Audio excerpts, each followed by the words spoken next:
हाँ जी प्यारे बच्चों, good morning, good afternoon and good evening. बेटा कुछ टाइम से आप सभी बच्चे अपने अपने घरों में बेटा लॉकडाउन कर दिए गए हैं। कोविड-19 की वजह से बेटा कोई भी क्लास फेस टू फेस में नहीं हो पा रही है, जिसकी वजह से हम बच्चों का काफी नुकसान हो रहा है। इसी बात को बेटा ध्यान में रखते हुए मैंने डिसाइड किया है कि जब तक सारी क्लासेज दोबारा से फेस टू फेस स्टार्ट नहीं हो जाती तब तक आप बच्चों को मैं जो जो चैप्टर फेस टू फेस में होने वाले हैं उन चैप्टर्स की आपको वीडियोस प्रोवाइड कर रहा हूं, जिससे बच्चों आप घर बैठकर अपनी तैयारी करते रहो और जो लॉकडाउन का पीरियड है हम उसे प्रॉपर यूटिलाइज कर पाए, यानी लॉकडाउन की वजह से हमारे स्टडीज में कहीं पर भी कोई नुकसान नहीं होना चाहिए। यही मेरा बेटा बच्चों से टारगेट है या पर्पज है। मैं आपसे एक बात जानना चाहता हूँ, मुझे उम्मीद है कि आप सभी बच्चे अपने अपने घरों में सेफ होंगे। मैं अपने होम टाउन आ चुका हूँ बेटा, मैं वहीं से ये क्लासेज रिकॉर्ड कर रहा हूँ और आपको प्रोवाइड करवाऊंगा। एक बात मैं आपको जरूर कहना चाहता हूँ कि बेटा इस लॉकडाउन के पीरियड में आपका जितना भी सिलेबस अभी तक हो चुका है जिस भी सब्जेक्ट के अंदर, आप उस सिलेबस को अच्छे से पूरी ईमानदारी के साथ टाइम टू टाइम पे रिवाइज करो और उसके बेटा प्रैक्टिस करते रहो। और आगे हम फर्दर क्या करते जाएंगे, अब आपको कुछ कुछ चैप्टर्स प्रोवाइड करवाते चले जाएंगे जब तक हमारा लॉकडाउन कंप्लीट नहीं होगा। और जैसे ही बच्चों लॉकडाउन कंप्लीट हो जाएगा देन इमीडिएटली आफ्टर हम आपकी फेस टू फेस क्लासेस को फिर से स्टार्ट करवा देंगे। तो जब तक हमारा लॉकडाउन खत्म नहीं होता है तब तक के लिए बेटा मैं आपके साथ कुछ कुछ चैप्टर्स डिस्कस करना चाहता हूं। आज इससे जस्ट पहले बेटा मैंने आपके साथ एक रिडम्पशन ऑफ डिवेंचर्स के नाम से भी एक चैप्टर करवाया था। आज बेटा हम आपको करवाना चाहते हैं रिडम्पशन ऑफ प्रेफरेंस शेयर्स, यानी हम वीडियो क्लासेस के अंदर एक नया चैप्टर स्टार्ट करने वाले हैं। ये चैप्टर अपने आप में बिल्कुल एकदम नया है, ये समझ लो आप। बीकॉम में भी हम बच्चों ने कहीं ना कहीं पर पढ़ा हुआ होगा, कहीं ना कहीं आपने कहीं और भी इसको रीड कर रखा होगा, बट मैं आपको इस चैप्टर को 0 से एकदम 100% तक समझाऊंगा। इसमें आईसीआई के जितने भी प्रॉब्लम्स है, आरटीपी पास्ट एग्जामिनेशन प्रॉब्लम, वो सारी प्रॉब्लम्स बेटा हम आपके साथ डिस्कस करने वाले हैं। तो अब हम सीधा इस चैप्टर को स्टार्ट करते हैं, रिडम्पशन ऑफ प्रेफरेंस शेयर।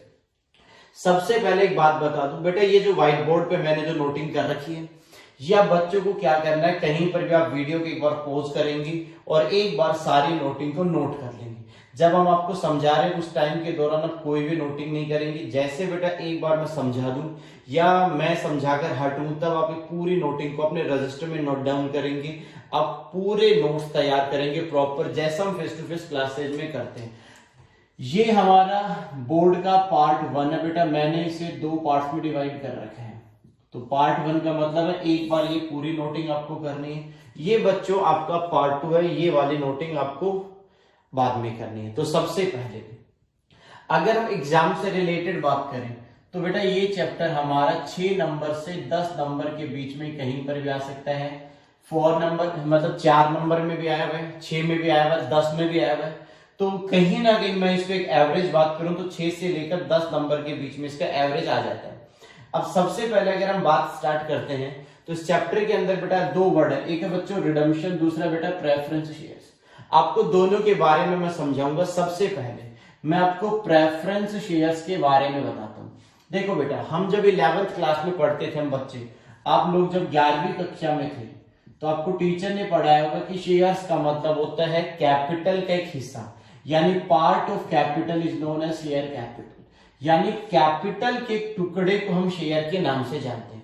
अब मैं आपको एक बात बता रहा हूं 11th क्लास में हमें टीचर ने पढ़ाया था कि शेयर्स हमारे 2 होते हैं बच्चों, एक इक्विटी होता है और एक होता है प्रेफरेंस। इस इक्विटी का दूसरा नाम होता है बच्चों ऑर्डिनरी शेयर कैपिटल। क्या नाम होता है, जल्दी बोलो। हमारे शेयर्स 2 तरीके के होते हैं बच्चे, एक इक्विटी, एक होता है प्रेफरेंस। इक्विटी को हम यहां पर बोलते हैं ऑर्डिनरी शेयर कैपिटल और दूसरा होता है बेटा प्रेफरेंस शेयर कैपिटल। सबसे पहले मीनिंग समझना प्रेफरेंस क्या होता है। तो मैंने देखो क्या लिखा, मैंने लिखा meaning of preference shares. Preference shares किनको कहते हैं, नाम से ही पता चला प्रेफरेंस, यानी उन शेयर्स को प्रेफरेंस बोला जाता है जिनके पास पहली प्रायोरिटी है, यानी जिनके पास पहले प्रेफरेंस है। बच्चा कहता है प्रेफरेंस का मतलब बेटा 2 चीजों में से अगर हम किसी को आगे रखते हैं, यानी किसी को पहली प्रायोरिटी प्रोवाइड करवाते हैं या किसी को प्रेफरेंस देते हैं, तो उन्हें हम कहते हैं प्रेफरेंस शेयर्स। दोबारा से समझो, कंपनी में दो तरीके की कैपिटल है, number 1 is equity, number 2 is the preference. अब बेटा कहने का मतलब है कि जब कल को ये कंपनी बंद होगी, वाइंडिंग अप में जाएगी, तो जब हम वाइंडिंग अप प्रोसेस स्टार्ट करेंगे तो लोगों का पैसा वापस लौटाना है। तो ये दोनों ही कंपनी के ऑनर हैं।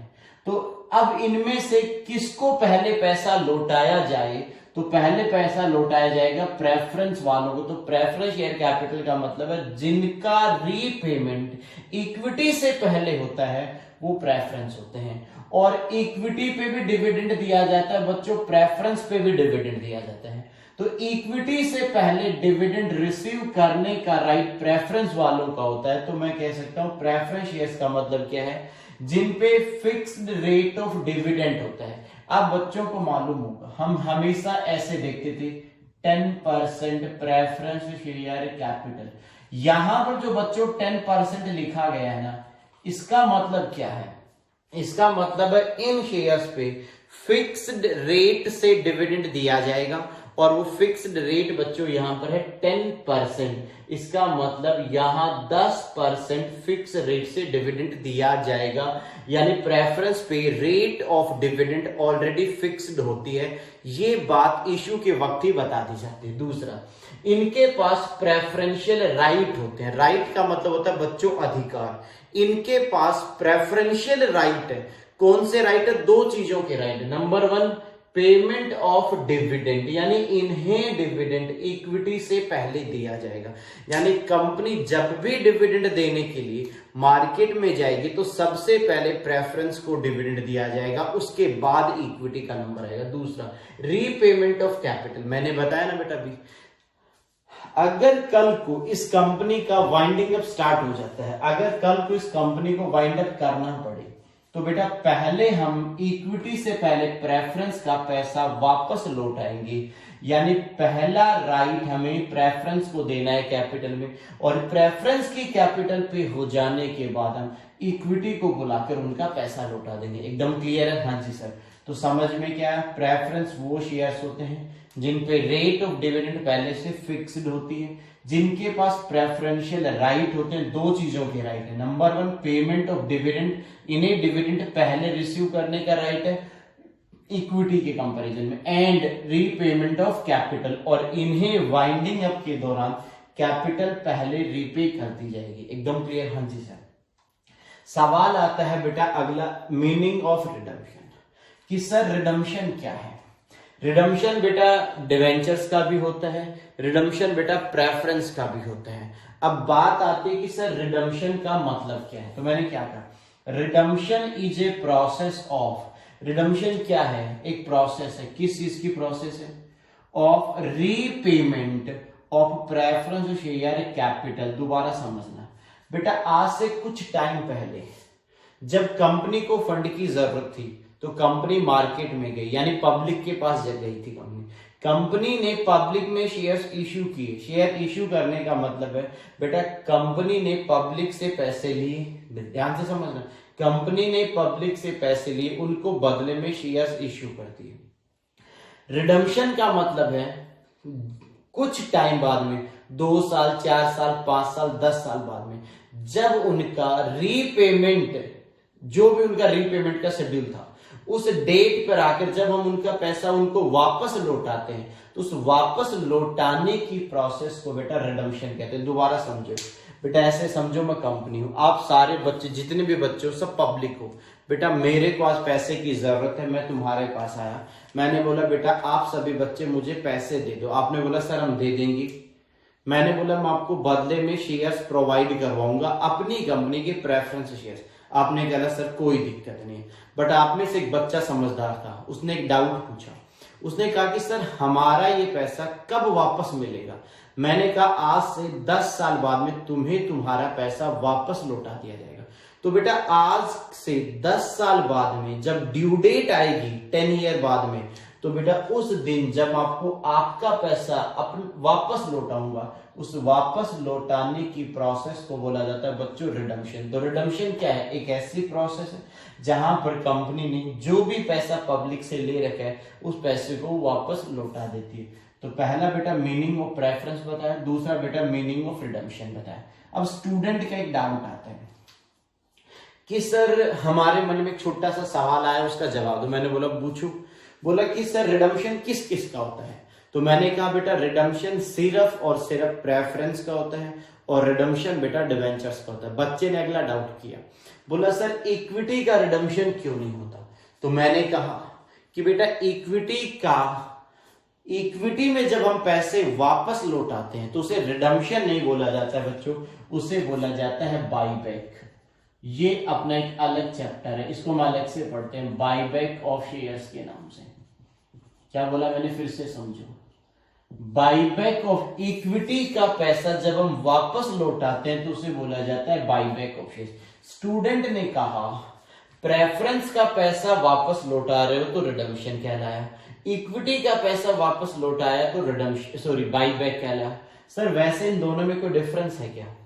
देखो हम इनमें डिफरेंस कर सकते हैं बाईबैक और रिडम्पशन में। पहला डिफरेंस बच्चों, बाईबैक ऑलवेज इक्विटी शेयर्स का होता है। जल्दी बोलो किसका होता है? बाईबैक हमेशा इक्विटी का होता है और रिडम्पशन बच्चों हमेशा प्रेफरेंस का होता है। पहला डिफरेंस। दूसरा डिफरेंस, रिडम्पशन को डील किया जाता है कंपनीज एक्ट के प्रोविजन नंबर 55 में। कहां पे डील किया जाता है? Section number 55। बट बाईबैक को डील किया जाता है 68 और 69 के अंदर। तो पहला रिडम्पशन प्रेफरेंस का होता है, बाईबैक इक्विटी का होता है। रिडम्पशन 55 में कवर होता है, बाईबैक 68 और 69 में कवर होता है। तीसरा बेटा रिडम्पशन का टाइम पहले से फिक्स्ड होता है, यानी जब प्रेफरेंस इश्यू किए जाते हैं तब ही डिसाइड हो जाता है कि उनका रिडम्पशन किस पर्टिकुलर डेट को होने वाला है, यानी रिडम्पशन का पीरियड प्रीफिक्स्ड होता है। बट बाईबैक कब होगा ये बात इश्यू के वक्त डिसाइड नहीं होती। बाईबैक किस डेट के होगा ये अभी नहीं पता।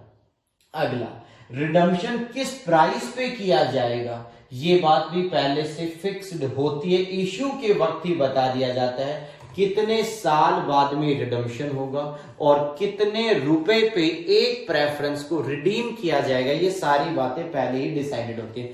बट बेटा बाईबैक में ऐसा कुछ भी डिसाइडेड नहीं होता, कब बाईबैक होगा, किस प्राइस पे बाईबैक होगा, ये बातें पहले से डिसाइडेड नहीं होती।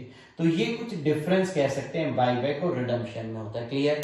प्रेफरेंस का मतलब समझ में आया, रेट फिक्स्ड है, दो प्रेफरेंशियल राइट होते हैं। रिडम्पशन का मतलब एक प्रोसेस जहां पर हम पैसा वापस लौटा देते हैं। Third point, time period of redemption.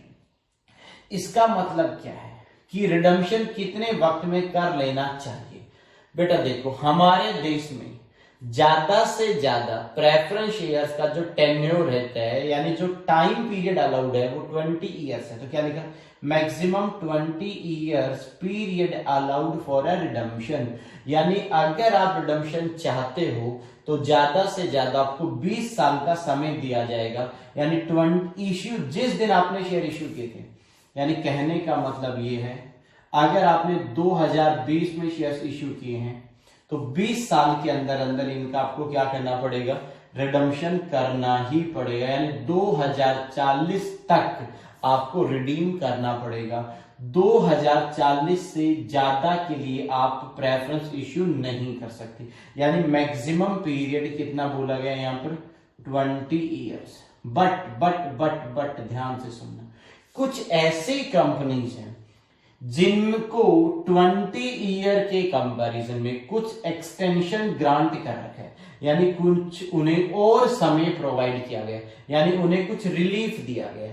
यानी उन कंपनीज के लिए ये पीरियड 20 साल से बढ़कर बेटा 30 ईयर्स हो गया। ऐसी कंपनी को बोला जाता है इंफ्रास्ट्रक्चरल प्रोजेक्ट। यानी जो कंपनीज इंफ्रास्ट्रक्चरल प्रोजेक्ट में डील करती हैं उन कंपनी के लिए 20 ईयर को रिप्लेस कर देना है 30 ईयर तक। तो दोबारा सुनो, नॉर्मली रिडम्पशन कितने समय में कर लेना चाहिए? जिस दिन इश्यू किया था वहां से 20 ईयर्स मैक्सिमम पीरियड अलाउड है। बट कुछ ऐसी कंपनीज हैं जहां पर इस 20 ईयर को एक्सटेंड कर दिया गया अप टू 30 ईयर, 30 साल तक के लिए, यानी 10 साल का एक्सटेंशन दिया गया है। वो कौन सी कंपनीज हैं वो अभी मैं आपको बताऊंगा। उन कंपनीज को मैं कहता हूं इंफ्रास्ट्रक्चरल प्रोजेक्ट। जो कंपनी इंफ्रास्ट्रक्चर के प्रोजेक्ट में लगी हुई है उन कंपनी के 10 साल का एक्सटेंशन दिया गया है। यानी नॉर्मली प्रेफरेंस का पीरियड कितना है, 10 और 20 ईयर्स। आगे क्या लिखा, companies can not issue the following types of preference shares. Company दो तरीके के प्रेफरेंस इश्यू नहीं कर सकती।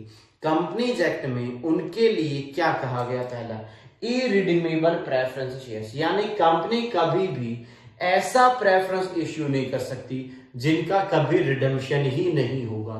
यानी आपको हमेशा रिडीमेबल इश्यू करना पड़ेगा और पीरियड 20 और कुछ केसेस में 30 ईयर्स तक।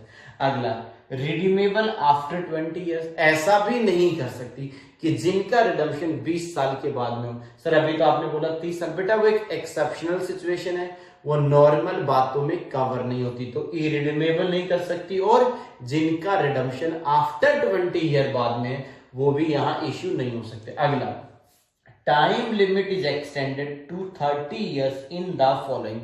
कुछ केसेस में जैसे मैंने कहा ना, इंफ्रास्ट्रक्चरल प्रोजेक्ट के लिए आपको टाइम पीरियड 20 साल से बढ़ाकर 30 साल कर दिया गया, यानी 20 ईयर के उस पीरियड को 30 ईयर तक ले जाया गया। पहला, वो कौन कौन से प्रोजेक्ट हो सकते हैं, जैसे ट्रांसपोर्टेशन, ट्रांसपोर्ट में अगर कंपनी काम कर रही है, इंफ्रास्ट्रक्चर से रिलेटेड, हाउसिंग से related, water management, power, housing, इस तरीके के ये कुछ छोटे छोटे मैंने एग्जांपल्स लिखे। ये 5 एग्जांपल लिख दिए मैंने, ट्रांसपोर्टेशन, इंफ्रास्ट्रक्चर, पावर, हाउसिंग और वाटर मैनेजमेंट। इन चीजों में अगर कंपनी डील कर रही है तो कंपनी का जो पीरियड अलाउ किया गया वो 30 ईयर्स अलाउड किया गया, ना कि 20 ईयर्स। तो ये कुछ सिंपल बातें बच्चों मैंने आपको नोट करवाई, या आपने नोट भी कर लिए होंगे, एक बार आपने इन सबको समझ भी लिया होगा। एक नजर बेटा इन सारी बातों पे आप रखो जल्दी से, फिर हम आपको कुछ इंटरेस्टिंग बातें यहां से बताने वाले। जल्दी से नजर डालो बेटा, इस पूरे के पूरे पार्ट को आप एक नजर में पढ़ लो।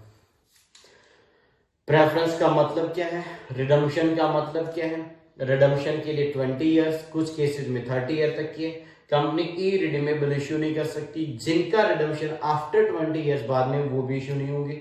हाँ, कौन कौन से प्रोजेक्ट या किन किन कंपनीज को वो 30 ईयर्स एक्सटेंड किया गया है उसके मैंने कुछ एग्जांपल्स लिखवा दिए यहाँ पे। क्लियर है, ये कुछ एग्जांपल्स, इसमें और भी बहुत सारे एग्जांपल ऐड किए जा सकते हैं।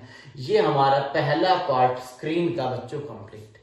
सेकंड पार्ट का जो जब भी हम रिडेम्पशन करेंगे हमारा कंपनीज एक्ट का प्रोविजन 55 एप्लीकेबल होता है। तो दोबारा से सुनो, मैंने अभी बताया था बाईबैक में 68 और 69 लगता है। रिडेम्पशन में बच्चों कंपनीज एक्ट 2013 का प्रोविजन नंबर 55, यानी मैं फिर से बता दूं, मैं जो बातें पढ़ा रहा हूं वो कंपनीज एक्ट 2013 के अकॉर्डिंग एकदम आपकी अमेंडेड बातें आपको पढ़ाई जा रही है। कुछ भी आपको ऐसा नहीं है जिसमें अमेंडमेंट कवर नहीं हुई हो।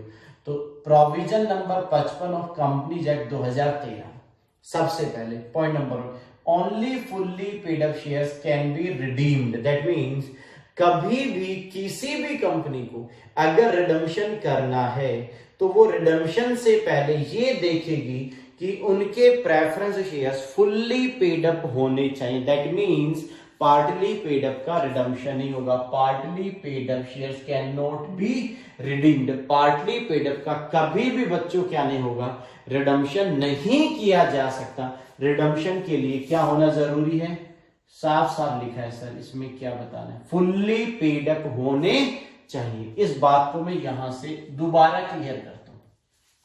एक कंपनी है बेटा जिसका नाम है एबीसी। उस कंपनी में मान लो टोटल 1000 प्रेफरेंस शेयर्स हैं। 1000 नंबर्स बोले मैंने, 1000 प्रेफरेंस है। इसको बेटा मैं दो पार्ट्स में डिवाइड कर देता हूं। 600 शेयर्स हैं fully paid up, fully paid up, और 400 है बेटा पार्टली पेड अप। यानी टोटल 1000 शेयर्स में से 600 वो शेयर्स हैं जिसपे बेटा कंपनी को पूरा पैसा मिल चुका है। जैसे ऐसा समझो 10 रुपीज का शेयर है और पब्लिक से पूरे 10 रुपए मिल चुके हैं, तो 600 तो फुल्ली पेड अप और 400 ऐसे हैं जिन पे पूरा पैसा नहीं मिला। तो इस पॉइंट के अकॉर्डिंग मैं ये कह सकता हूं कि रिडेम्पशन करो बट ओनली 600 शेयर्स का ही रिडम्पशन पॉसिबल है। इन 400 का रिडम्पशन नहीं हो सकता। रीजन सिंपल है, प्रोविजन 55 कहता है पार्टली पेड अप का रिडम्पशन नहीं किया जा सकता। स्टूडेंट कहता है कि सर क्या इनका रिडम्पशन कभी भी पॉसिबल नहीं है? ऐसा नहीं है बच्चों, इनका रिडम्पशन होगा अगर आप इन्हें भी फुल्ली पेड अप में कन्वर्ट कर लो। मतलब सिंपल है, आप इन 400 लोगों से जो भी पार्ट बैलेंस है पहले उस पार्ट को मांगो, यानी उनपे एक फाइनल कॉल ड्यू करो। जब वो पैसे दे दें दैट मीन्स वो फुल्ली पेड अप हो गए, और जैसे ये फुल्ली पेड अप हो जाएंगे तब इनको रिडीम कर सकते हो। जब तक ये पार्टली पेड अप है रिडम्पशन की सोचना भी नहीं हमें, यानी फुल्ली पेड अप होने से ही हम रिडीम करेंगे, अदरवाइज रिडम्पशन पॉसिबल ही नहीं।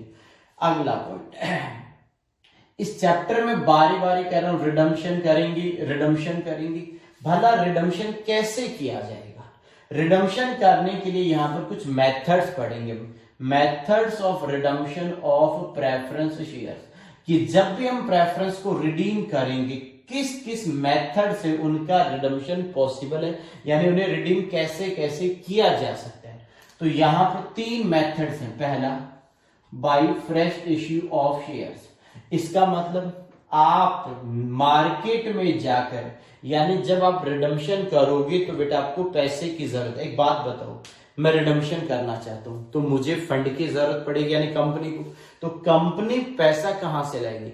या तो वो मार्केट में जाकर अपनी कंपनी की कुछ और शेयर इश्यू करे, उनसे जो पैसा आए वो रिडम्पशन के काम में ले ले, यानी पहले वो मार्केट में जाकर नए शेयर्स इश्यू करे।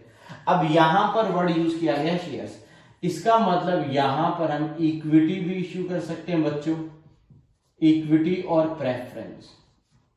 इसका मतलब कंपनी प्रेफरेंस को रिडीम करने के लिए मार्केट में जाकर नए इक्विटी इश्यू कर सकती है, वहां से फंड अरेंज कर सकती है, या मार्केट में जाकर प्रेफरेंस इश्यू करके बेटा वो रिडम्पशन कर सकती है। स्टूडेंट का एक डाउट आता है, सर जी क्या हम डिवेंचर्स इश्यू करके भी रिडीम कर सकते हैं? तो मैं फिर बता दूं बेटा, यहाँ फ्रेश इश्यू में डिवेंचर्स कवर नहीं होगा।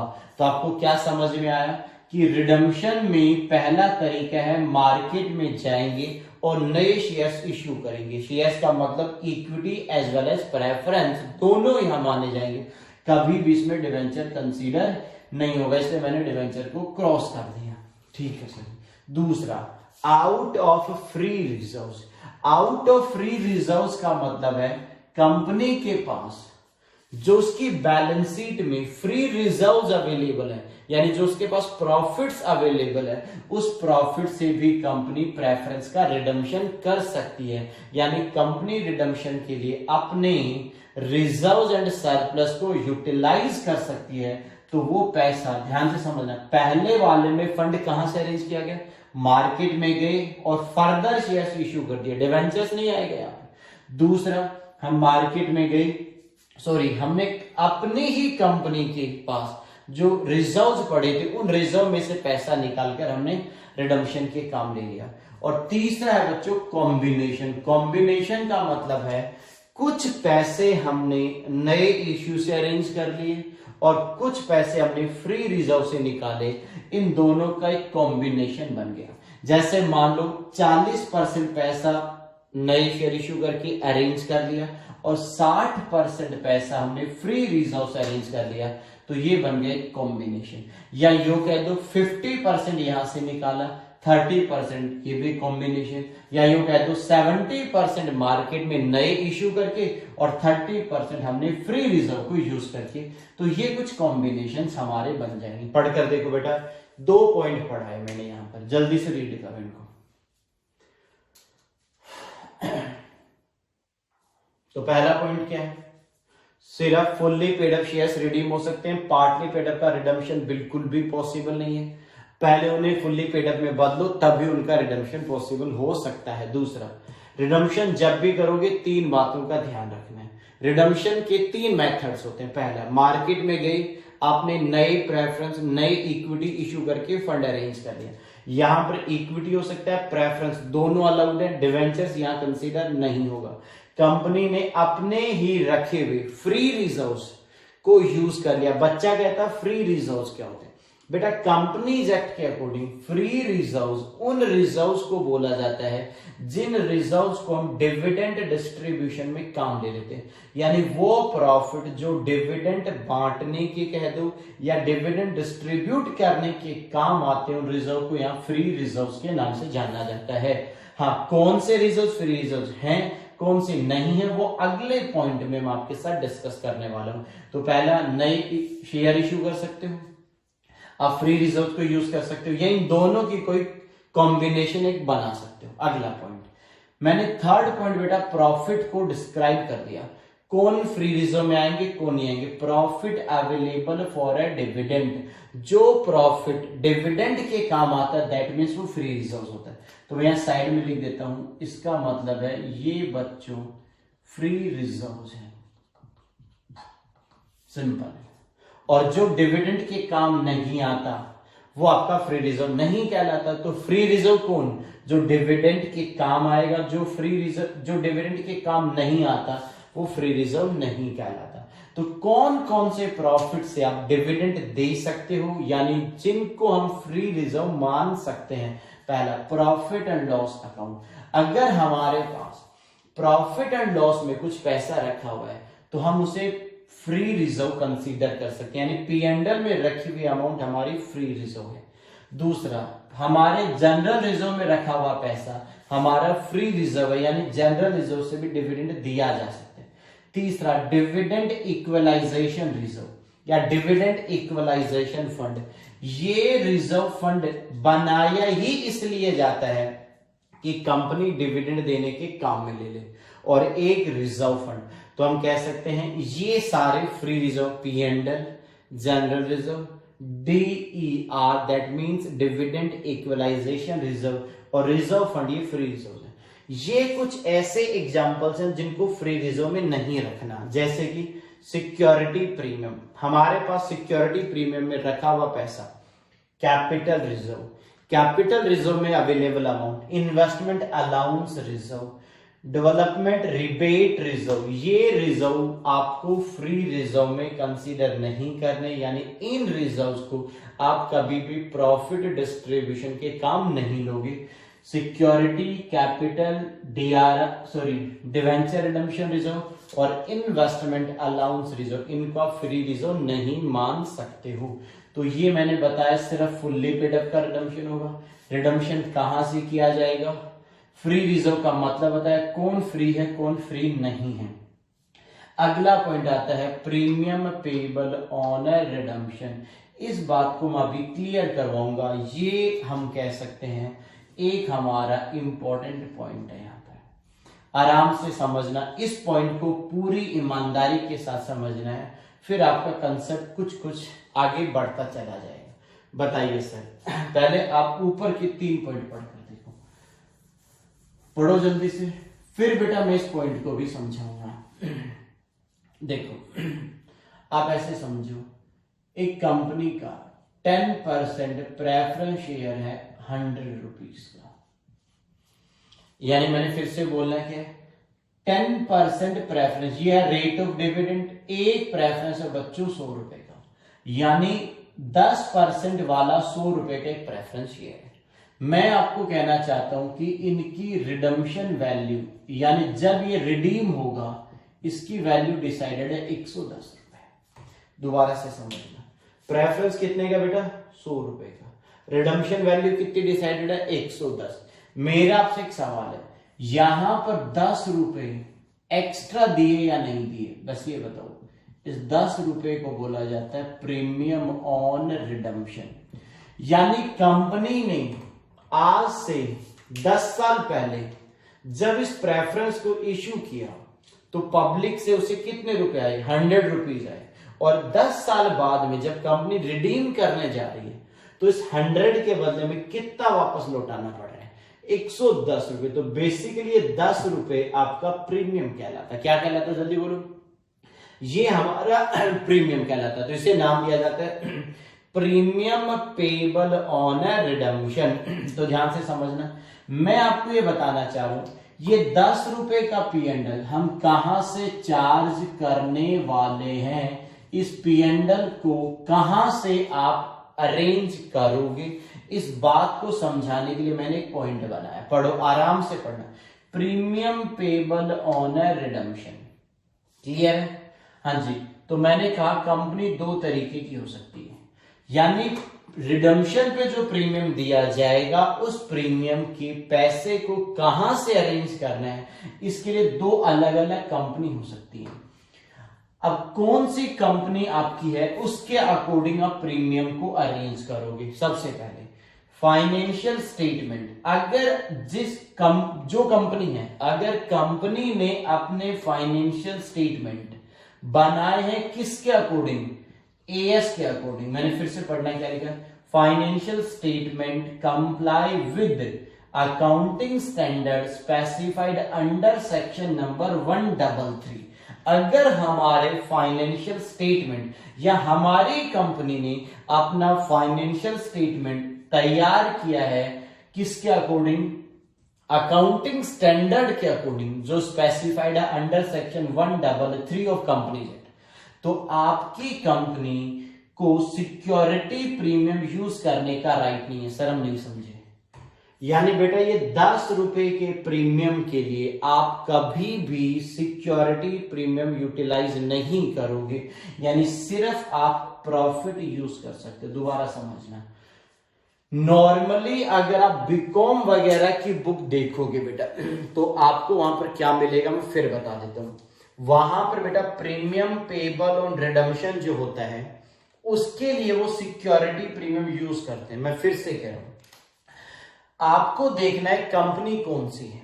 अगर हमारी कंपनी ने अपने फाइनेंशियल स्टेटमेंट बनाते वक्त अकाउंटिंग स्टैंडर्ड को कंप्लाई किया है अकॉर्डिंग कंपनीज एक्ट, अगर उन्होंने अकाउंटिंग स्टैंडर्ड के अकॉर्डिंग फाइनेंशियल स्टेटमेंट तैयार किए हैं तो वो उस प्रीमियम के लिए सिर्फ प्रॉफिट यूज कर सकते हैं। प्रॉफिट का मतलब P&L जनरल रिजर्व। इसका मतलब आप उस प्रीमियम को अपने प्रॉफिट से चार्ज करोगे। दैट मीन्स आप कभी भी क्या यूज नहीं करोगे, can not use security premium, यानी सिक्योरिटी प्रीमियम का ये पैसा आप यूज नहीं कर पाओगे। ये बेटा लास्ट ईयर में एक अमेंडमेंट आई थी, उसके बाद में ऐसा हुआ था। उससे पहले सिक्योरिटी प्रीमियम यूज कर लिया जाता था। मैंने कहा ना, मैं आपको आफ्टर अमेंडमेंट पढ़ा रहा हूं, इसलिए आपको ये मानकर चलना है कि जब भी प्रीमियम हमें रिडम्पशन पे देना है तो हमें सबसे पहले ये देखना है कि क्या कंपनी ने अपने फाइनेंशियल स्टेटमेंट अकाउंटिंग स्टैंडर्ड के अकॉर्डिंग तैयार किए जो स्पेसिफाइड है अंडर सेक्शन 133। तो आपको सिर्फ उस प्रीमियम के लिए पैसा कहां से अरेंज करना पड़ेगा, अपने प्रॉफिट से निकालना पड़ेगा। दूसरा, अगर कंपनी का financial statement does not comply with accounting standard specified under 133, अगर कंपनी का फाइनेंशियल स्टेटमेंट कंप्लाई नहीं करता है अकाउंटिंग स्टैंडर्ड जो कहां स्पेसिफाइड है बच्चों, जो स्पेसिफाइड है अंडर 133, अगर वो कंपनीज एक्ट के अकॉर्डिंग नहीं चल रहा है तो वो उस प्रीमियम को चार्ज कर सकता है, कैन यूज प्रॉफिट, यानी वो प्रॉफिट से भी अरेंज कर सकता है, as well as can use security premium, यानी उसके पास दो तरीके, वो अपने प्रॉफिट को भी यूज कर सकता है as well as security premium. यानी हमारी प्रॉब्लम में कुछ प्रॉब्लम्स में ऐसा होगा जहां सिर्फ प्रॉफिट ही यूज किया हुआ होगा, और कुछ प्रॉब्लम्स में आप देखोगे सिक्योरिटी प्रीमियम भी यूज हो रहा है या तो प्रॉफिट यूज हो रहा है। अब बच्चे को कंफ्यूजन आ जाता है कि सर हमें एग्जाम में कौन सा लगाना है। देखो बच्चों, मैंने पहले ही कहा मैं प्रोफेशनल एग्जामिनेशन के अकॉर्डिंग पढ़ा रहा हूं, मैं कोई बीकॉम की तैयारी नहीं करवा रहा हूं। तो बीकॉम का जो स्टूडेंट है वो तो बेटा जैसा मर्जी कर कर आ जाए चलेगा, बट अगर हम सीए, सीएमए, सीएस की तैयारी करें तो मैं आपको एक एडवाइस करूंगा, आप सारी प्रॉब्लम को इसके अकॉर्डिंग तैयार करो। यानी आप इस अजम्पशन से प्रॉब्लम्स को तैयार करो कि हाँ उन्होंने अकाउंटिंग स्टैंडर्ड को कंप्लाई करके अपने फाइनेंशियल स्टेटमेंट बनाए हैं जो उन्हें स्पेसिफाइड है अंडर सेक्शन 133। दैट मीन्स वो सिर्फ प्रीमियम को पे करने के लिए अपने प्रॉफिट्स को यूज करेंगे, वो कभी भी सिक्योरिटी प्रीमियम को यूज नहीं करेंगे। हाँ, अगर आपका फाइनेंशियल स्टेटमेंट एएस फॉलो नहीं करता है जो स्पेसिफाइड अंडर 133 है, तो बच्चों प्रॉफिट को भी यूज करो और आप अपने सिक्योरिटी प्रीमियम को भी यूज कर सकते हैं। आपके पास दोनों राइट है। मैं आपको फिर से बता दूं, मैं आपको इस चैप्टर में जितनी भी प्रॉब्लम्स करवाऊंगा, मैं बेटा इसके अकॉर्डिंग तैयार करूंगा। रीजन सिंपल है, मैंने ये मान लिया है कि मेरा जो प्रॉब्लम है उसमें जो फाइनेंशियल स्टेटमेंट है वो एएस को कंप्लाई कर रहा है और जो स्पेसिफाइड अंडर 133 उसी की अजम्पशन के बेसिस पे मैं हमेशा इस प्रीमियम को चार्ज करने के लिए सिर्फ प्रॉफिट्स को यूज करूंगा। मैं सिक्योरिटी प्रीमियम को कभी भी यूज नहीं करने वाला हूं, यानी मैं सिक्योरिटी प्रीमियम होने के बावजूद भी उसको डेबिट नहीं करूंगा, यानी इस प्रीमियम का अमाउंट मैं चार्ज करूंगा अपने प्रॉफिट से, ना कि अपने सिक्योरिटी प्रीमियम। ये कुछ बातें बेटा मैंने आपको समझाई और मैं उम्मीद करता हूं कि ये सारी बातें आपको समझ आई होंगी। अब इसके आगे की बातें भी स्टार्ट करेंगे, पहले यहां तक की बातों पे नजर डालो। सिर्फ फुल्ली पेड अप का रिडम्पशन होगा, पार्टली पेड अप का नहीं हो सकता। रिडम्पशन के लिए नए शेयर इश्यू कर सकते हो, नए में इक्विटी प्रेफरेंस दोनों डिवेंचर्स नहीं हो सकते। आप अपने फ्री रिजर्व से भी रिडीम कर सकते हो या उन दोनों का कोई कॉम्बिनेशन। फ्री रिजर्व का मतलब है जिनसे हम डिविडेंड दे सकते हैं, जैसे कि P&L, जनरल, डिविडेंड और रिजर्व फंड। किन में से नहीं दे सकते? आप सिक्योरिटी प्रीमियम यूज नहीं कर सकते, आप कैपिटल रिजर्व यूज नहीं कर सकते, आप इन्वेस्टमेंट अलाउंस रिजर्व यूज नहीं कर सकते, आप अपना डेवलपमेंट रिबेट रिजर्व यूज नहीं कर सकते।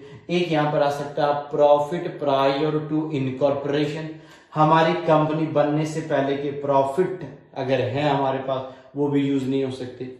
हाँ, ये जो 100 का शेयर अगर 110 में रिडीम हो रहा है, यानी रिडम्पशन पे अगर ज्यादा रीपेमेंट करना पड़ रहा है, तो 10 रुपए का ही प्रीमियम है, इसे कहते हैं प्रीमियम पेबल ऑन रिडम्पशन। ये 10 रुपए कहां से निकाले जाएंगे या कहां से अरेंज करेंगे, ये कंपनी पे डिपेंड करता है। अगर कंपनी का फाइनेंशियल स्टेटमेंट बनाया गया है अकाउंटिंग स्टैंडर्ड जो स्पेसिफाइड अंडर 133, तो आप सिर्फ अपने प्रॉफिट को यूज करोगे, और अगर अकाउंटिंग स्टैंडर्ड को कंप्लाई नहीं किया गया है तो आप प्रॉफिट भी यूज कर सकते हो और साथ में सिक्योरिटी प्रीमियम भी यूज किया जा सकता है। बट मैं फिर बताना चाहता हूं, मैं जितनी भी प्रॉब्लम्स करवाऊंगा मैं ये इस अजम्पशन से करवाऊंगा कि हम पहली सिचुएशन में आ रहे हैं, तो मैं कभी भी उस प्रीमियम के लिए बेटा सिक्योरिटी प्रीमियम यूज नहीं करूंगा, मैं सिर्फ प्रॉफिट्स को यूज करने वाला हूं। ये कुछ बातें मैंने आपको पढ़ाई, आप बच्चों ने इसे नोट भी कर लिया होगा, आपको समझ में भी आ गया होगा, कोई डाउट नहीं रहा होगा। अब इसके बाद हम आपको पढ़ाएंगे CRR यानी कैपिटल रिडम्पशन रिजर्व, कब बनेगा, कैसे बनेगा, कितना बनेगा, वो सारी बातें हम डिस्कस करेंगे। एक नजर इस पे जल्दी से डालो, कोई डाउट है तो डिस्कस करो।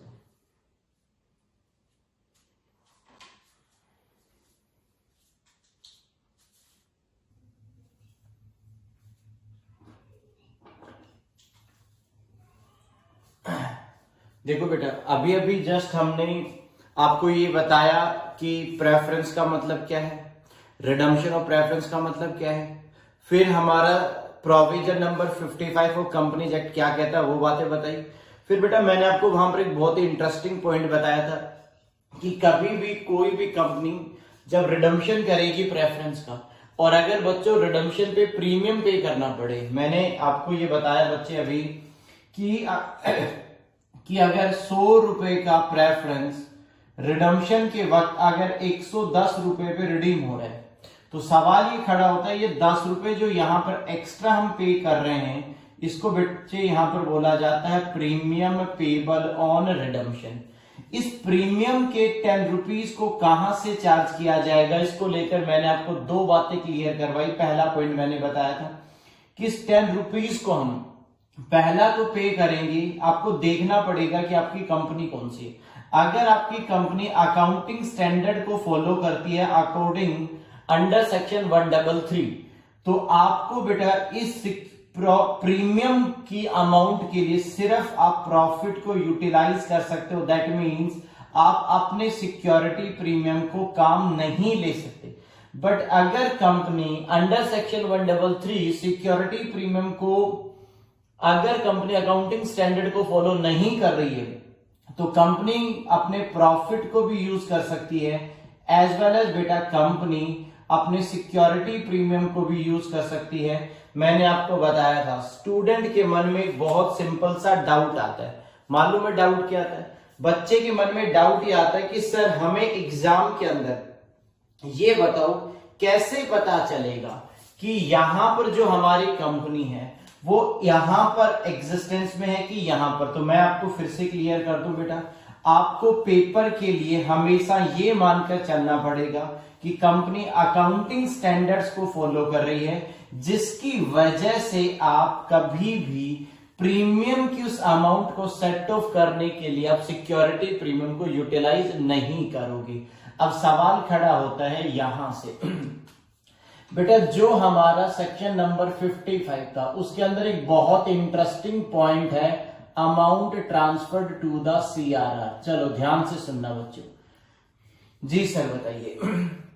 ध्यान से सुनो बेटा, मैंने आपको बताया था कि हमारा जो कंपनी एक्ट है वो ये कहता है कि जब आप प्रेफरेंस को रिडीम करोगे तो आपके पास 3 रास्ते हैं। पहला कि आप पूरा का पूरा पैसा, अगर आप फुल अमाउंट, आप पूरा पैसा कहां से अरेंज कर सकते हो? मार्केट में जाओ और जाकर आप नए शेयर इश्यू कर सकते हो, नए शेयर इश्यू करके फंड अरेंज कर सकते हो। दूसरा, आप बेटा कंपनी के पास जो प्रॉफिट्स अवेलेबल हैं उनको यूटिलाइज करके आप रिडम्पशन कर सकते हो। तीसरा पर्पस था बेटा इन दोनों के बीच में कोई कॉम्बिनेशन तैयार करना। सवाल ये खड़ा होता है कि यहां पर सीआरआर क्या है? तो पहले आप ये समझो, सीआरआर की फुल फॉर्म होती है बेटा कैपिटल रिडम्पशन रिजर्व। ये सीआरआर का पॉइंट जब मैंने आपको बायबैक के नाम से चैप्टर करवाया था तब भी बेटा मैंने आपको इसको पूरा डिटेल में समझाया था कि सीआरआर बायबैक के वक्त भी बनता था, सीआरआर बेटा बायबैक करते वक्त भी बनता था, और आज बेटा सीआरआर रिडम्पशन के वक्त भी तैयार किया जाएगा। कैसे तैयार किया जाएगा, क्या इसका पर्पज है, कितने रुपए से बनेगा, कहां से बनेगा, ये सारे सवालात के जवाब आपको मैंने यहाँ कुछ पॉइंट्स लिखे हुए, इन पॉइंट से आपको उन सभी पॉइंट के जवाब मिलने वाले हैं। सबसे पहला पॉइंट, मैंने सीआरआर पे एक नोट बनाया, बहुत सिंपल नोट है, पहला पॉइंट पढ़ो। अगर कंपनी फ्रेश इश्यू करती है equity shares equivalent to preference shares redeemed, अगर कंपनी जितने प्रेफरेंस का रिडम्पशन कर रही है अगर उन्हीं के इक्विवेलेंट अमाउंट के, अगर कंपनी इक्विटी शेयर इश्यू कर रही है मार्केट, यानी फिर से समझना, जिस कंपनी ने बेटा रिडम्पशन ऑफ प्रेफरेंस स्टार्ट किया है, अगर उस कंपनी ने रिडम्पशन के लिए ऑलरेडी मार्केट में नए शेयर इश्यू कर रखे हैं तो उस कंपनी को क्या करना है, सीआरआर बनाने की जरूरत नहीं है। यानी पहला पॉइंट समझो, हम ये कह सकते हैं अगर आपने न्यू इश्यू किया है, अगर आपने मार्केट में नए इश्यू करके अगर रिडम्पशन किया है तो आपको ये याद रखना पड़ेगा कि सीआरआर बनाने की जरूरत नहीं। यानी फिर से समझो, अगर एक कंपनी अपने यहां पर रिडम्पशन करते वक्त अगर उसने मार्केट में नए इक्विटी शेयर्स इश्यू करके उनका रिडम्पशन किया है तो सीआरआर बनाने की बिल्कुल भी जरूरत नहीं है। दूसरा पॉइंट, अगर company preference shares are redeemed out of profit, दोबारा समझो बेटा, रिडम्पशन के लिए या तो कंपनी मार्केट में जाकर नए इश्यू करती है, नए शेयर्स इश्यू करती है, या तो बेटा अपने एग्जिस्टिंग प्रॉफिट से ही वो क्या कर देती है, रिडम्पशन करती है। सवाल ये है कि अगर कंपनी ने रिडम्पशन के लिए फंड अरेंज किए, मार्केट में जाकर नए शेयर इश्यू करके मार्केट में जाती है, नए शेयर इश्यू करती है, तो आपको सीआरआर बनाने की जरूरत नहीं है as per company act. CRR बनाने की जरूरत, इसका मतलब क्या है, अगर कंपनी ने रिडम्पशन के लिए जो फंड चाहिए था, अगर उस वक्त उस कंपनी ने क्या किया कि अपने ही प्रॉफिट यानी रिजर्व से पैसा निकाला और रिडम्पशन कर दिया, दैट मीन्स यहां सीआरआर बनेगा। तो मेरा पॉइंट यहां पर मैंने क्या कहा, अगर कंपनी ने नए शेयर्स इश्यू किए हैं तो रिडम्पशन के लिए, तो सीआरआर बनाने की जरूरत नहीं है। सेकंड पॉइंट, अगर कंपनी अपने ही रिजर्व्स को अपने ही रिजर्व को यूज कर लेती है for the purpose of redemption. अगर कंपनी ने रिडम्पशन करने के लिए अपने ही रिजर्व्स को यूज किया, दैट मीन्स अमाउंट कहां ट्रांसफर होगी, अमाउंट ऑलवेज ट्रांसफर होगी CRR में। तो पहले आपको क्या समझना है, पेपर में जब भी प्रॉब्लम आने वाली है आपको ये ध्यान देना है कि उस कंपनी ने रिडम्पशन का फंड कहां से अरेंज किया। पहला पॉइंट, अगर कंपनी रिडम्पशन के लिए जो भी अमाउंट रिक्वायर्ड है वो मार्केट में नए इक्विटी या नए प्रेफरेंस इश्यू करके अरेंज कर रही है, दैट मीन्स आपको CRR क्रिएट करने की जरूरत नहीं है। मैं फिर बता दूं, मैं पहले ये समझाना चाहता हूं बेटा CRR कहां पर क्रिएट होगा, कहां पर क्रिएट नहीं होगा। CRR तब क्रिएट नहीं किया जा सकता या CRR क्रिएट करने की जब जरूरत नहीं है जब आप रिडम्पशन के लिए नए शेयर्स इश्यू कर रहे हो। हाँ, अगर आपने रिडम्पशन किया अपनी ही कंपनी के रिजर्व्स एंड सरप्लस को यूज करके, दैट मीन्स CRR क्रिएट करना पड़ेगा। ये सेकंड पॉइंट यही है, preference shares are redeemed out of a profit, that means CRR required. तो सबसे पहले तो आपको ये समझ में आना था CRR बनेगा कब। सेकंड पॉइंट है CRR कितने रुपए से बनेगा। CRR का मतलब हम एक नया रिजर्व क्रिएट करेंगे जिसका नाम होगा कैपिटल रिडम्पशन रिजर्व। अब वो CRR कितने रुपए के इक्विवेलेंट बनेगा वो मैं आपको अब बताने वाला हूं। अगला पॉइंट ध्यान से सुनना। अब बेटा एक प्रॉब्लम है, आराम से समझने की कोशिश करना, प्रॉब्लम पे ध्यान देना। बोलो सर, ऐसा नहीं हो सकता क्या जो मैं बोलने वाला हूं, बताइए। ये बात आपको क्लियर हो गई कि इस कंपनी को, अब मैं थोड़ा सा चीजों को घुमाकर बताता हूं। अगर मान लो हमें रिडीमेबल प्रेफरेंस शेयर यानी हमें रिडम्पशन के लिए 1 लाख रुपए की जरूरत है, यानी प्रेफरेंस का रिडम्पशन हो रहा है बच्चों और रिडम्पशन के लिए 1 लाख रुपए की जरूरत है। मैं यहां पर आपको 3 बातें बोलूंगा, 3 पॉसिबिलिटीज हैं, ध्यान से सुनना। पहली, ये 1 लाख रुपए पूरा का पूरा हमने फुल अमाउंट न्यू इश्यू कर दिया, यानी पूरे 1 लाख रुपए का न्यू इश्यू ले आए हम। फिर से समझना मैंने क्या कहा, हमें रिडम्पशन करने के लिए यानी रिडम्पशन ऑफ प्रेफरेंस के लिए 1 लाख रुपए की जरूरत थी और बेटा हमने 1 लाख रुपए के इक्वल 1 लाख रुपए के इक्वलेंट अमाउंट का हमने न्यू इश्यू कर दिया, तो हमें वहां से 1 लाख रुपए अरेंज हो गए। तो सवाल ये कहता है कि जब आपने सारा पैसा कहां से निकाला है, न्यू इश्यू से किया है, तो no need for CRR, that means CRR बनाने की जरूरत नहीं है। अगर आपने फुल अमाउंट रिडम्पशन के लिए जो चाहिए था सारा पैसा आपने न्यू इश्यू से अरेंज कर लिया, दैट मीन्स CRR क्रिएट नहीं होगा।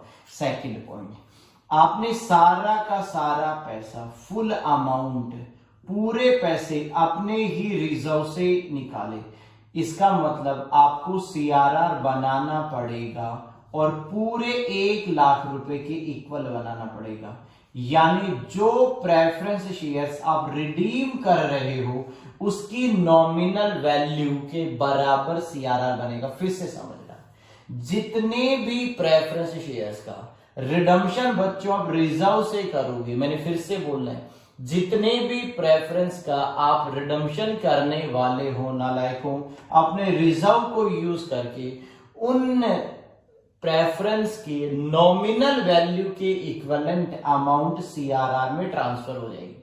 बट ऐसा भी तो हो सकता है कि आपने, तो पहले में क्या था, 1 भी रुपए का CRR नहीं बना, दूसरे में सारा पैसा आपने रिजर्व से निकाला, यानी आपने 100% पहली केस में पूरा 100% न्यू इश्यू से अरेंज किया।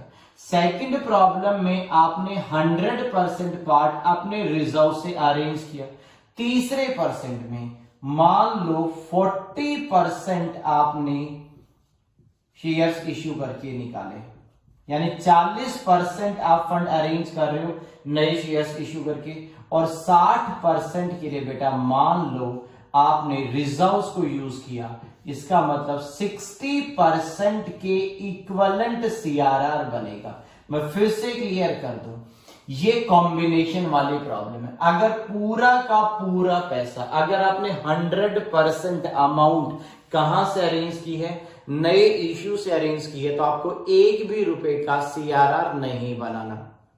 अगर आपने सारे फंड को बच्चे रिजर्व से यूज किया है, रिजर्व्स को यूटिलाइज कर लिया है, तो आप फुल अमाउंट जितने भी प्रेफरेंस रिडीम हुए हैं उनकी नॉमिनल वैल्यू के इक्विवेलेंट सीआरआर बनेगा। और तीसरा बच्चे कॉम्बिनेशन है, 40% पार्ट के आपने मार्केट में शेयर्स इश्यू कर दिए और 60% पार्ट जो है वो आपने अपने ही रिजर्व्स को यूज कर लिया, तो आप 60% का क्या तैयार करोगे? सर हम 60% के लिए यहां पर तैयार करेंगे, क्या सीआरआर तैयार करेंगे।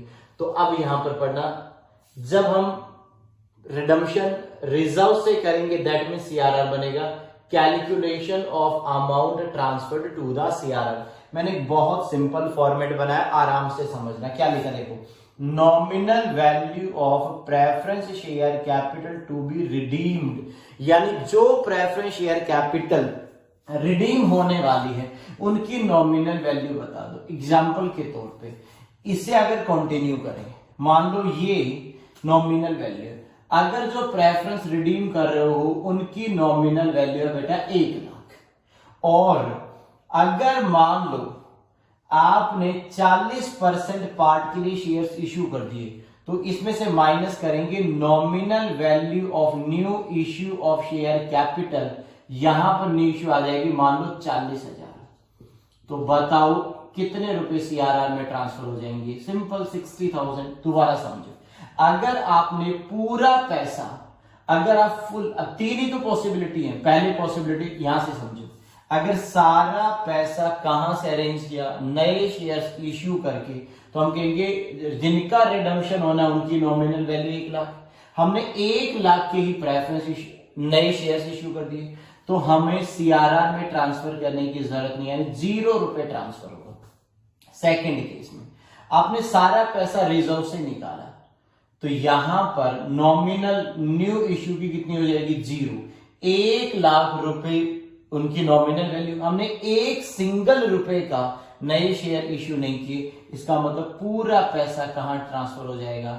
सीआरआर में। और तीसरे केस में 1 लाख में से मान लो 40,000 के आपने नए इश्यू कर दिए, तो रिमेनिंग 60,000 का आपको सीआरआर बनाना पड़ेगा। क्लियर है या नहीं? तो सीआरआर कितने रुपए का बनेगा ये टेबल ऑटोमेटिकली कैलकुलेशन करवा देगी। उम्मीद कर सकते हैं? जी सर। हाँ, सवाल ये है कि सीआरआर जो बनकर आएगा उसका कंपनी क्या करेगी। मैंने नीचे एक नोट लिखा हुआ, उसे जल्दी से रीड करो। नीचे एक नोट दिया हुआ, बेटा पढ़ो। उस नोट में मैंने कुछ लिखा हुआ आपके लिए, और बहुत सिंपल सी बात लिखी उस नोट के अंदर। क्या लिखा है? Only for issuing fully paid up bonus shares. आप क्या करोगे? सीआरआर यानी कैपिटल रिडम्पशन रिजर्व को सिर्फ और सिर्फ बोनस इश्यू के काम में ले सकते हो। यानी आप जब कभी भी सीआरआर को यूज करना चाहते हो, तो सीआरआर सिर्फ एक जगह काम आएगी, issuing the fully paid up bonus shares. आपको याद होगा हमने एक सिंपल सा चैप्टर किया था बोनस इश्यू स्टार्टिंग में बच्चों, और आपको वहां पर याद होना चाहिए, मैंने बोनस इश्यू के लिए बताया था कि सबसे पहले कंपनी को सीआरआर यूटिलाइज करना होता है। तो सीआरआर सिर्फ एक जगह काम आने वाला है, वो भी फुल्ली पेड अप बोनस के। तो ये हमारा सीआरआर की कुछ बातें थी, मैं दोबारा से क्लियर कर दूं। पहला पॉइंट, सीआरआर कब बनेगा?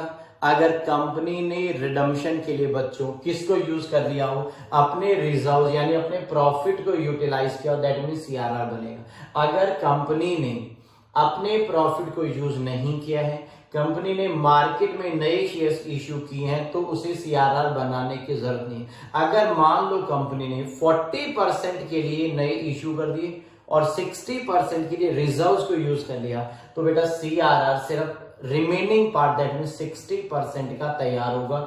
ये टेबल आपका आंसर दिलवाएगी। सीआरआर किस काम में आएगा? सिर्फ फुल्ली पेड अप बोनस के काम आने वाला है। अब मैं आपको यहां पर एक कंसेप्ट समझाऊंगा, उसके बाद में दो छोटे छोटे एग्जाम्पल्स डिस्कस करने वाला हूं।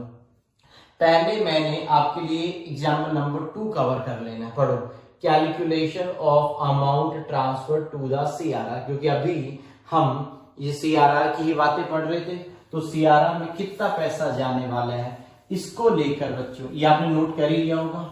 जी सर, हम नोट कर चुके हैं। मैंने आपको ऑलरेडी बताया था कि आप वीडियो को पॉज करेंगे, उसके बाद में अपने नोटिंग वाले पार्ट को निपटाएंगे और उसके बाद में समझते रहेंगे आप। चलो एग्जाम्पल नंबर 2 पे आ जाएंगे। सभी बच्चे ध्यान देना, सीआरआर में कितना पैसा जाएगा ये जानना है। पहला, number of shares. Number of shares का मतलब है यहाँ प्रेफरेंस। 12%, 12% उनका डिविडेंड का रेट है। 3000 यानी 3000 प्रेफरेंस है। एक बेटा 100 रुपए का है, फुल्ली पेड है। कंपनी ने इनके रिडम्पशन के लिए दो चीजें इश्यू कर दी। पहला, 25,000 equity at the rate 10 each. Company ने 25,000 शेयर्स इश्यू कर दिए 10-10 रुपए की रेट पे। दूसरा, कंपनी ने 1,000 डिवेंचर्स भी इश्यू कर दिए 100-100 रुपए के। पहली बात, यहां पर आ जाओ, यहां पर एक सिंपल सा पॉइंट आ जाता है, अमाउंट ट्रांसफर्ड टू सीआरआर कैसे निकाला जाएगा। ये पहले एग्जाम्पल का आंसर है। जो सॉरी सर, इसको बेटा मैंने एग्जाम्पल नंबर 2 है ये बच्चों आपका, ठीक है सर। इसका सॉल्यूशन देखो। सबसे पहले ये बताओ, टोटल नॉमिनल वैल्यू कितनी है? Total nominal value of redeemable preference shares. जो प्रेफरेंस रिडीम हो रहे हैं उनकी टोटल नॉमिनल वैल्यू बताओ। सिंपल है, 3000 प्रेफरेंस है, एक बेटा यहां पर है 100 रुपए का। तो टोटल अगर बच्चों नॉमिनल वैल्यू की बात करें तो होगी 3 लाख। यानी जिन प्रेफरेंस का रिडम्पशन होना है उनकी टोटल नॉमिनल वैल्यू है 3 लाख रुपए। उस 3 लाख रुपए के लिए आपने दो चीजें इश्यू की। यहां पर आ जाओ बेटा, मैंने अभी थोड़ी देर पहले जब आपको मेथड से समझा रहा था तो उसमें बताया था इश्यू करेंगे हम नए शेयर्स। मैंने उस वक्त बोला था कि न्यू इश्यू में कभी भी डिवेंचर्स कंसीडर नहीं होगा। अब देखो, इन्होंने जानबूझकर हमें बेवकूफ बनाने के लिए यहां पर बोला कि 1000 डिवेंचर्स भी इश्यू किए। बेटा डिवेंचर्स यहां काम नहीं आएंगे। तो जब आप न्यू इश्यू की बात करोगे तो आप न्यू इश्यू के लिए सिर्फ और सिर्फ यहां पर इक्विटी शेयर्स को कंसीडर करोगे। यानी 25,000 शेयर्स और एक बेटा 10 रुपए का है, तो हम यहां सिर्फ 2.5 लाख रुपए मानेंगे।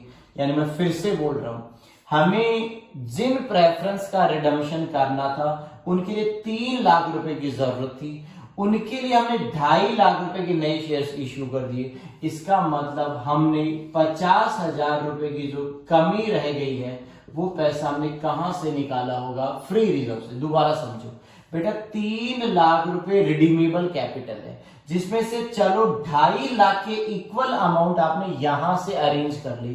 तो बताओ ये बचा हुआ 50 लाख कहां से अरेंज करोगे? सर, कंपनी अपने प्रॉफिट को यूज करेगी और प्रॉफिट को यूज करते ही हम सीआरआर बना देंगे। तो आ जाएगा amount transferred to the CRR. तो इससे आपको ये पता चलेगा सीआरआर कितने रुपए का बनेगा। क्लियर है? एक छोटा सा एग्जांपल था जहां से आपको सीआरआर की थोड़ी क्लियरिटी आ गई। अगर मान लो इस कंपनी ने एक भी रुपए का शेयर इश्यू नहीं करती तो हम कहते पूरे 3 लाख उसने रिजर्व से निकाले होंगे और जितना पैसा रिजर्व से निकाला उसकी इक्विवेलेंट सीआरआर बनने वाला है। क्लियर है यहां तक? हाँ सर, ये बात समझ आई। तो आपको ये पता चला सीआरआर कब। सर आपने डिवेंचर्स क्यों नहीं लिए? बेटा न्यू इश्यू में डिवेंचर्स कंसीडर नहीं होता। न्यू इश्यू में इक्विटी हो सकता है, प्रेफरेंस हो सकता है, डिवेंचर्स यहां कंसीडर नहीं किया जाता। ये आपको एक छोटा सा एग्जांपल से हमने सीआरआर क्लियर करने की कोशिश की। उम्मीद है यहां तक की बात आपको क्लियर हो गई होगी। जी सर, ये पॉइंट समझ आ गया। इसके बाद में बेटा हम आपको ये बताने वाले proceeds of fresh issue of shares. नए शेयर्स जब आप इश्यू करोगे तो वहां प्रोसीड का मतलब क्या, प्रोसीड्स का मतलब जो पैसा आया उसकी बात हो रही है। तो आप जब नए इश्यू करोगे तो तीन पॉसिबिलिटी हैं एक तरीके से बोलने के लिए। या तो नया इश्यू पार पे हो सकता है, इसका मतलब जो नए शेयर हैं अगर मान लो उसकी फेस वैल्यू 10 है और 10 का बच्चा आप 10 पे इश्यू करते हो तो ये कहलाता है पार। अगर बेटा 10 का 12 पे इश्यू कर रहे होगे तो ये प्रीमियम, और 10 का अगर 9 रुपए पे इश्यू करोगे तो कहलाएगा डिस्काउंट। पहली बात तो as per section number 53 of companies act, यानी provision number 53 of companies act 2013, discount prohibited है, यानी डिस्काउंट दिया ही नहीं जा सकता। ये सिर्फ समझाने के लिए मैंने सिचुएशन बनाई है, बट प्रैक्टिकली ये एग्जिस्टेंस में नहीं है, क्योंकि डिस्काउंट जो है बेटा वो अलाउड नहीं है कंपनीज एक्ट के अकॉर्डिंग। फिर भी मैं आपको समझा रहा हूं, अगर कंपनी शेयर्स पार वैल्यू पे इश्यू करती है तो यहां प्रोसीड का मतलब है full amount received at par. इसका मतलब अगर 10 रुपए का शेयर 10 पे इश्यू किया गया है तो यहां प्रोसीड का मतलब है 10 रुपीज। अगर 10 का 10 पे इश्यू हुआ तो प्रोसीड यहां मानी जाएगी 10। अगर 10 वाला बेटा 12 पे इश्यू किया गया है तो प्रोसीड मानी जाएगी 10 रुपए, क्योंकि 2 रुपए जो एक्स्ट्रा मिले हैं वो प्रीमियम का पार्ट है और प्रीमियम की अमाउंट सिक्योरिटी प्रीमियम में जाता है, इसलिए प्रोसीड का मतलब है ओनली पार यानी नॉमिनल वैल्यू। तो क्या लिखा, only amount equal to face value of share. मिले बेशक 12 हैं, 12 रुपए मिले हैं, बट फिर भी यहां पर प्रोसीड के लिए हमें 10 रुपीज को ही मानना है। 2 रुपए इसलिए प्रोसीड का पार्ट नहीं बनेगा क्योंकि वो 2 रुपए सिक्योरिटी प्रीमियम में जाने वाला है। तीसरा, हालांकि इम्पॉसिबल सिचुएशन है, यूं कह दूं गलत सिचुएशन है। 10 का बेटा अगर 9 में इश्यू किया गया है तो प्रोसीड का मतलब है 9 रुपीज, यानी आफ्टर डिस्काउंट जो नेट अमाउंट तुम्हें मिला, net amount received after discount, 1 रुपए का डिस्काउंट दिया। 10 का शेयर 9 पे इश्यू हुआ तो यहां 9 रुपए कंसीडर किया जाने वाला है। बताओ ये बात समझ आई कि नहीं आई? तो ये पॉइंट आपको समझ में आ गया। पार पे होगा तो क्या होगा, प्रीमियम पे होगा तो क्या होगा, और डिस्काउंट पे होगा तो क्या होगा। ये बातें आप यहां तक नोट कर सकते हो। उसके बेस पे बच्चे एग्जाम्पल नंबर 1 करवाऊंगा, जल्दी से देखो इसे।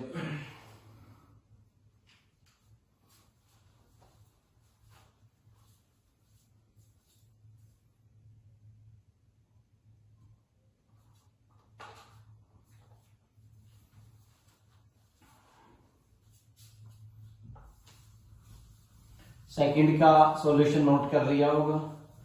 अब इसके बेस पे बेटा हम पहले एग्जाम्पल का सॉल्यूशन तैयार करते हैं। जी सर कीजिएगा।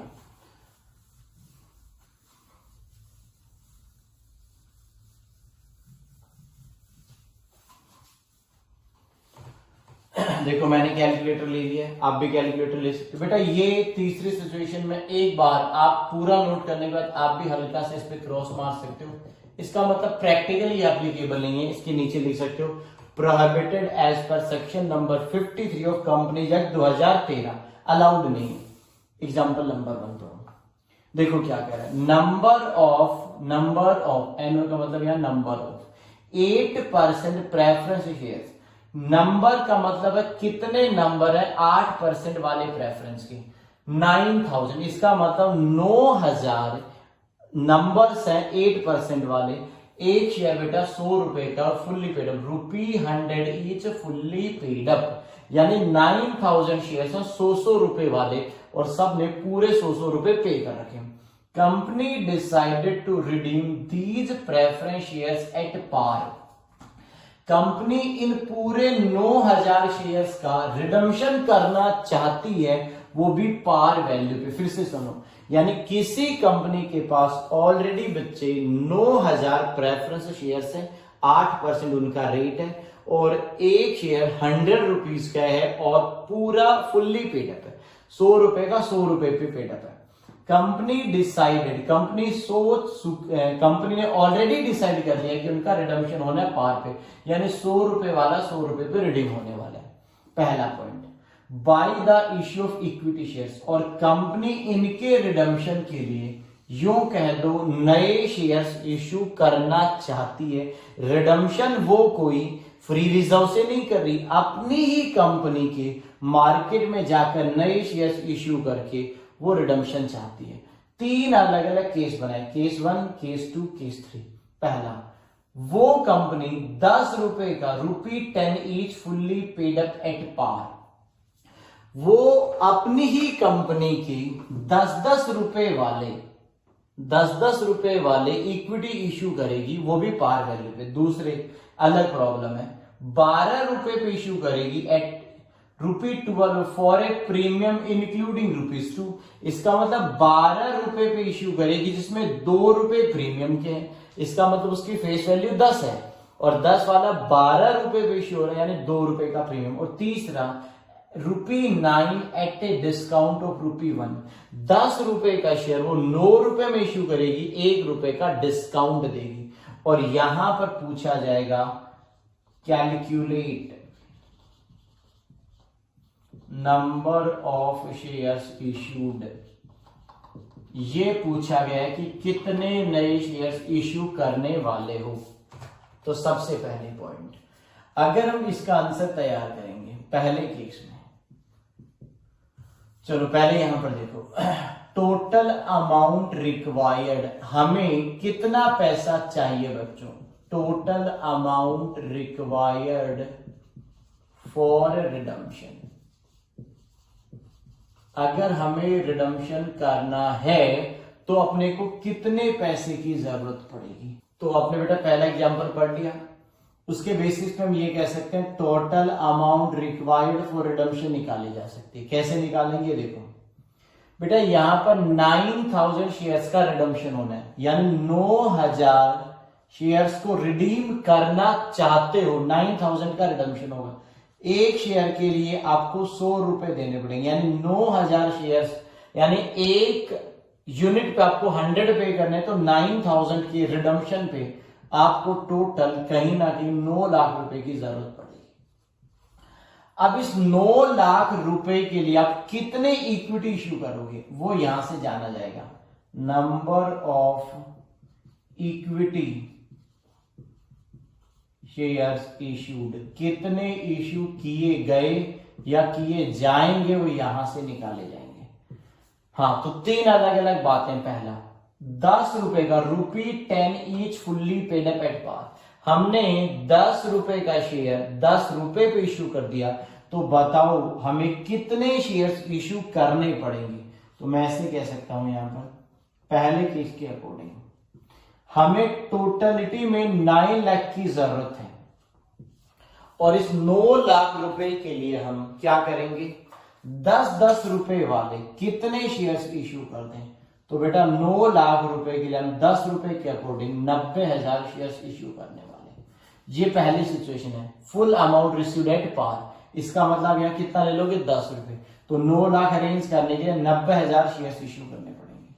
सेकेंड पॉइंट में हमें अमाउंट तो आज भी कितनी रिक्वायर्ड है, अपने को बेटा 9 लाख रुपए ही चाहिए।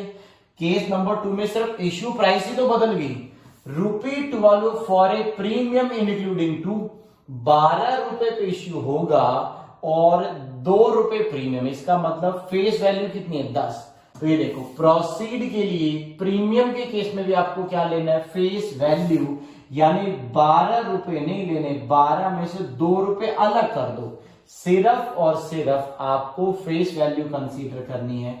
इसका मतलब प्रीमियम पे इश्यू होने के बावजूद भी यहां 10 रुपए ही आएगा, यानी अभी भी हमें कितने शेयर इश्यू करने, 90,000। दोबारा समझो, मैंने बताया ना बच्चे, अगर आप नए शेयर्स प्रीमियम पे इश्यू करते हो तो आपको क्या लेना है, only amount equal to face value of, सिर्फ फेस वैल्यू के बराबर ही अमाउंट लेनी है। तो फेस वैल्यू के बराबर 10 रुपए, 12 की कंपैरिजन में 10 रुपए काउंट होगी।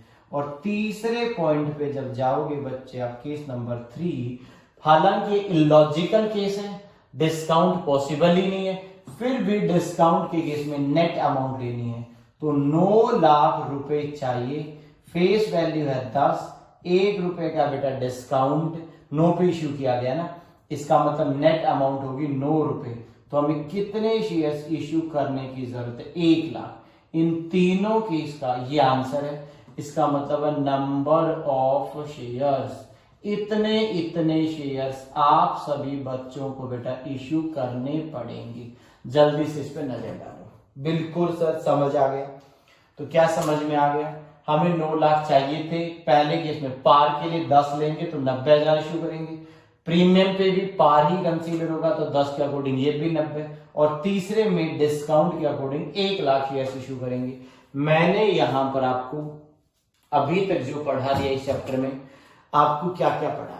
प्रेफरेंस का मतलब, रिडम्पशन का मतलब, कंपनीज एक्ट का प्रोविजन 55 क्या कहते हैं, प्रोसीड का मतलब क्या है, सीआरआर कब बनेगा, कब नहीं बनेगा, कितना बनेगा।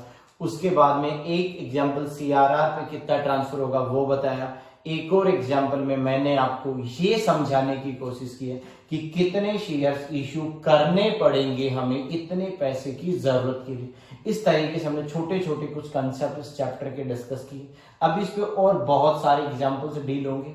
उसके बाद में हम कुछ प्रॉब्लम स्टार्ट करेंगे, फिर आगे चैप्टर कंटिन्यू चलता रहेगा। क्या यहाँ तक आपका एक बेसिक बैकग्राउंड तैयार हुआ? अभी हम इस चैप्टर में सबसे पहले, आगे बढ़ने से पहले, कुछ जर्नल एंट्रीज को समझना जरूरी है कि रिडम्पशन के लिए कौन कौन सी जर्नल एंट्रीज रिक्वायर्ड है, कितनी जर्नल एंट्रीज पास होंगी, क्या जर्नल एंट्री का तरीका होगा, वो सारी बातें अब हम डिस्कस करेंगे इसके ऊपर। यहां तक की बातें अगर समझ आ गई है तो आपने नोट भी कर लिया होगा। आगे बढ़ने से पहले एक बार पढ़कर देखो, कोई डाउट है तो डिस्कस करो जल्दी से।